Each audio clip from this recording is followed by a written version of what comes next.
Yes, people, it's Jacob on the one up top. As you can see, I've just got indoors. I was running a bit late from work, so I'm about to do my before part of the big game that we've got away to Sheffield United at Bramall Lane.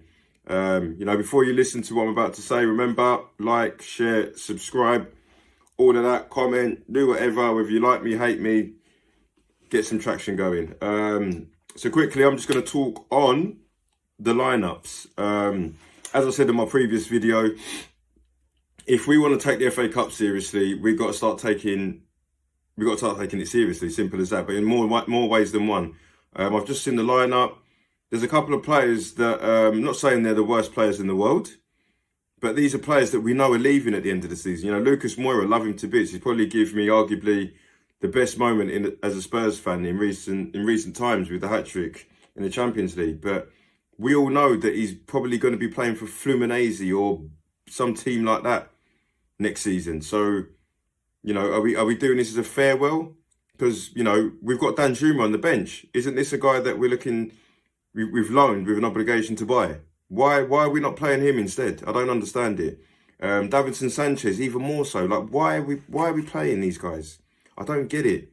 You know what I mean? But again, when you go to centre halves, we're not exactly blessed in that department. So if we've got to give a Romero a rest, an Eric Dyer a rest, it's either him or Tanganga. And for me, like, in no disrespect, but that some of their performances are very clownish. You know what I mean? Like when we played Leicester, they both took turns to fall over in build-up towards chances and goals. You know, Conte clearly doesn't believe in them because when we play Premier League games, he doesn't really use them. He uses them in games where we don't take as seriously as Premier League games. You know, you don't see Tanganga or Sanchez playing in the Champions League. And that's because they're not good enough. It's as simple as that, really. This isn't squad rotation. This is clearly resting players because we've got nothing else. But the only shining light is that Stellini's still at the wheel. So it might get to the point where somehow these players start performing well. Maybe these are another couple of players that feel they can't perform due to the restrictions of Conte's presence. So, yeah, we'll see. You know, the only shining light, so to speak, is they have got two forwards up front in Brooks and Sharp. And when I've done my research, neither of them have really scored any goals this season. So, you know, one, they'll be shy of confidence because they're not really playing. You know, their top goal scorers are Oliver McBurney and Ndiaye, who scored 17 goals between them in the Championship. So that's, you know, that's good guns. And they're on the bench. So, you know, I think if the only way Tottenham are going to go through this is to treat the game seriously like a start. So even though the lineup's not the greatest, there's no Kane in there. Son, you know, likes the Championship things, to be fair. So maybe he'll feel this is a way to spark it up. Richarlison's finally got the nod up front. So there is a few pluses in terms of there's players that need to perform, but we can't be letting banana skins happen here. This is a real opportunity to get into the next round of the FA Cup. And if the draw is nice to us, could find yourself in a semi-final. So, yeah, you know, I'm slightly confident that we should get the job done. Only because I look at the lineup and think you should be doing this, especially when Sheffield United have had to rest players, they've had to take some players out of the firing line because they're ill. So this is an opportunity for us to get an early goal, keep it 2-0. And you know what a beautiful thing it would be if we got a decent result and didn't even have to use Harry Kane, didn't have to use Longley, didn't have to use Romero. You know what I mean? These are players that we could keep on. You know, you take Højbjerg off for Skip, let him have a good half hour because he's on form. But, you know, as much as I have a feeling that will happen, it's Tottenham. Tottenham could, you know, I could be coming to you in about an hour and a half and probably get more views because I'm angry, I'm stressed, I'm blaming I'm blaming it on the lineup, I'm blaming it on all sorts. But, you know, I hope it's a calm one tonight. I'm going to enjoy the game, hopefully. And, yeah. I'll see you guys at half time. Who knows what could happen? But yeah, if I'm going to go for my prediction, I'm going to go for a nervy 2-0. So I'll see you guys at half time.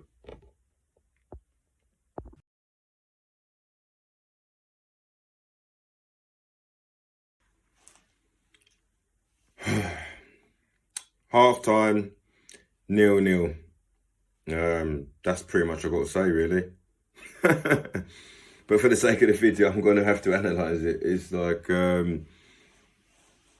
Davinson Sanchez. I don't want to keep picking on him, but he's just not good enough, man. Like positionally, he's not all there. He's not savvy, and it's basics. You know, if we highlight the chance that Sheffield United had, the clear-cut one, the confusion all lies from Davinson Sanchez not challenging for his man.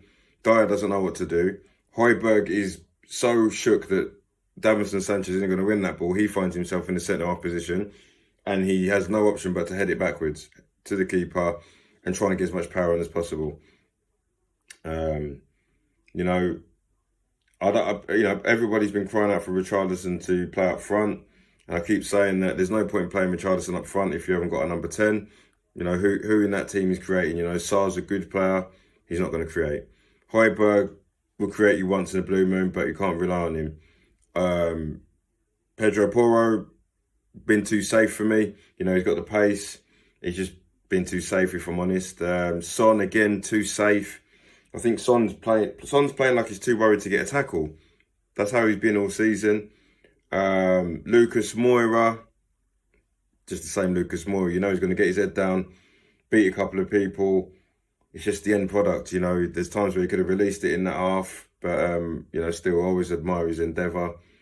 If I was Stellini, I'm bringing on the big boys at half-time, and I'm not even just talking about Harry Kane. I'm talking about just having a Romero on, because Davinson Sanchez honestly scares me, on and off the ball.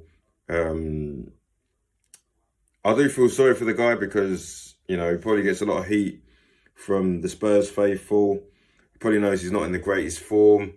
Probably knows he's not good enough as well. So, you know, imagine being in a job of any ilk and they haven't got rid of you. You're being paid lucratively, but deep down you're going into work every day knowing that you're not really good enough. It's a horrible feeling. So as much as I'm highlighting his performance, it can't be a nice place for him to be in. So for me, if he's surplus to requirements, we should have got rid of him to a club that wants to use him. But, you know, if there's a club that doesn't want him, then we're pretty much stuck with him. But, you know, the second half, I wouldn't say it's the worst performance of the season, but we're lacking creativity. Again, I don't understand why Dan Juma's not playing. Like, why is Lucas Moura playing instead of him? I don't know. But I'd like to see him come on. I'd like to see Harry Kane come on if it's 60 minutes, because I don't really feel that I want to see penalties and extra time and all that jazz.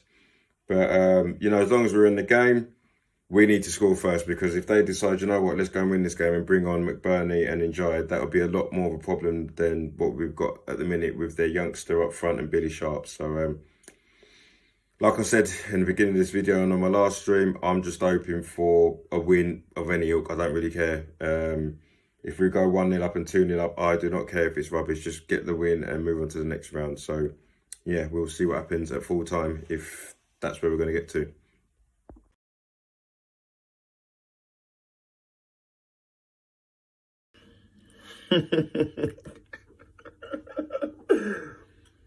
I'm back at full time, guys. As you all well know, if you haven't already seen, it's Sheffield United 1, Tottenham Hotspur 0. If anybody wanted confirmation that Tottenham Hotspur are the laughing stock of British football, you have it there. We had Sheffield United singing to us that we get battered every week, but we were singing it to Chelsea last week. In the space of 3 days, the song's gone from our favour to someone else's. It's jokes. It's literally jokes. I don't know where to start. Well, first of all, I'll start off with Sheffield United, you know. If there's any Sheffield United fans watching or anybody that didn't watch the game, Sheffield United, brilliant. I've got to commend them, man, you know. Their back line was ready. They were focused. They were aggressive in their play. They had a few youngsters that played well. You know, Billy Sharp did what his abilities allowed him to. You know, he held up the ball where he could. He wasn't really going to score in the game, but he put in a captain's performance. He dug in and, you know, made sure that his team got up the pitch when they could. You know, the manager of Sheffield United got it down to a T, because he he did what we tried to do, as in playing youngsters and fringe players because of the situation they were in, with the illnesses and the injuries and stuff like that, and bedded in the first team players slowly. You know, they brought in Sanderberg, who controlled the midfield. They brought in Ndai, who's one of their top goal scorers, and he came on and scored the winner. So hats off to Sheffield United. They game plan was bang on. You know what I mean? If I was a Sheffield United fan, that's what I would expect the team and the coach to do. And they did it well, and they deserved the win. You know, on the grand scheme of things, can't fault them.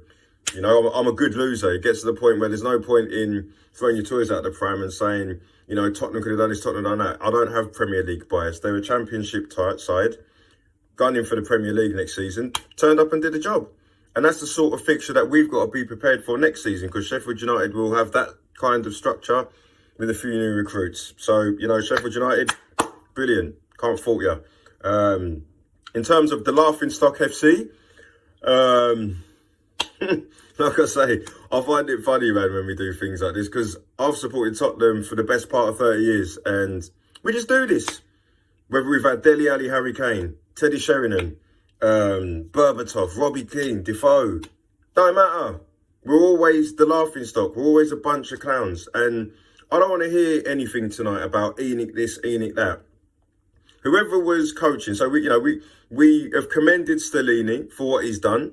Now, a lot of people on Twitter or on social media things saying because we've lost this game, it smelt like Conte. But my opinion is why would Conte give Stellini the Chelseas, the West Hams, and then when it gets to Sheffield United, go, oh, I'll take over from here? Surely it'd be the other way around, right?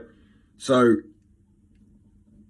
I think Conte kind of orchestrates things in the background, but at a minimal pace, because he can't just be speaking through the game. But I think the lineup was probably called by Stellini and Conte. You know, Stellini's not going to tell him, no, I don't want to do this, don't want to do that. You know, they would have had priorities between the two of them.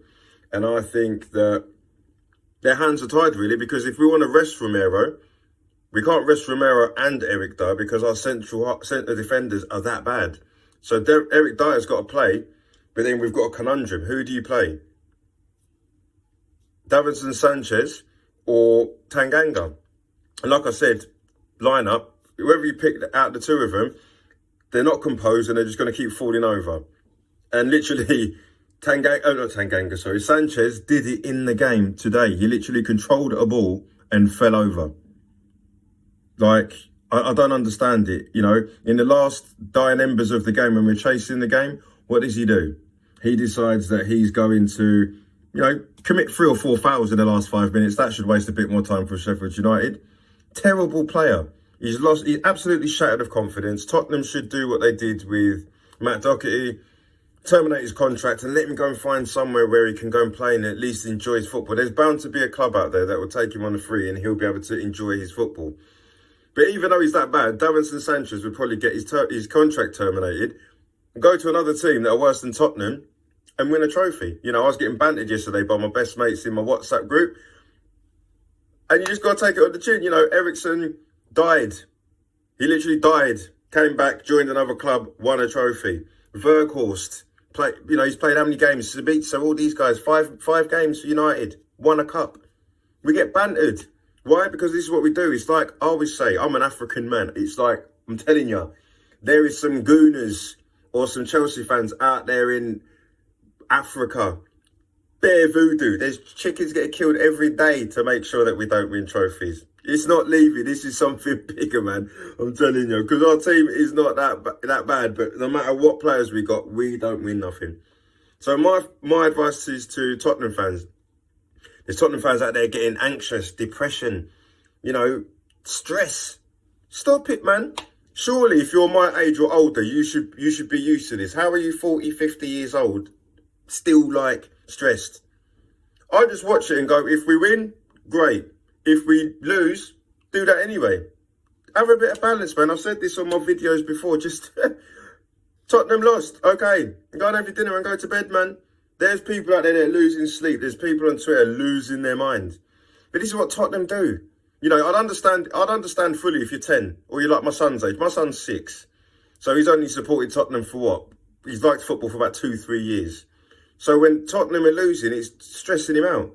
But I'm sure by the time he's 20, we still wouldn't have won anything.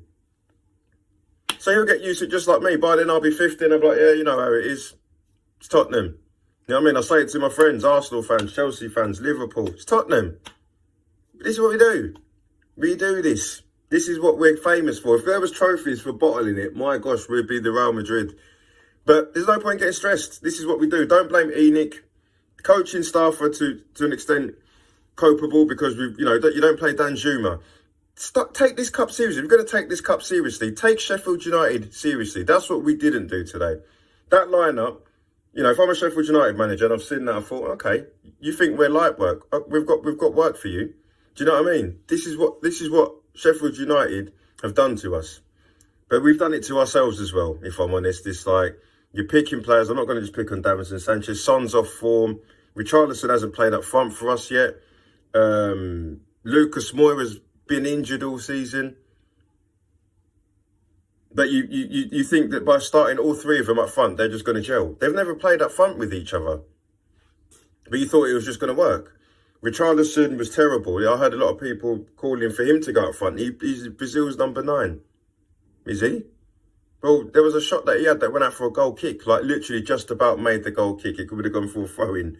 Like, but he's Brazil's number 9, isn't he? Yeah. I'm not going to go too much into it, man, because I need to go to work tomorrow in the morning. I'm not going to go on about it. Tottenham are dead. Always will be dead. I don't think even as far as getting new owners is going to fix this. I just think we're literally a cursed side. So, yeah, Tottenham fans, sleep easy. Every other fan, have a laugh at us because as a club, we deserve it. And don't worry about it, man. We'll be fine. Because even though we're not winning cups, we've got go-karting and skywalking to look out for. So relax, man. You can lose a game, have a little scud, climb a tower, and have an upside-down beer. Because we're Tottenham, and that's what we got. A lovely little stadium that we don't win in. It's Jacob on the one up top. Smile. Happy hump day. Tottenham are dead. Congratulations, Sheffield United. On to a spanking from Wolves. Love.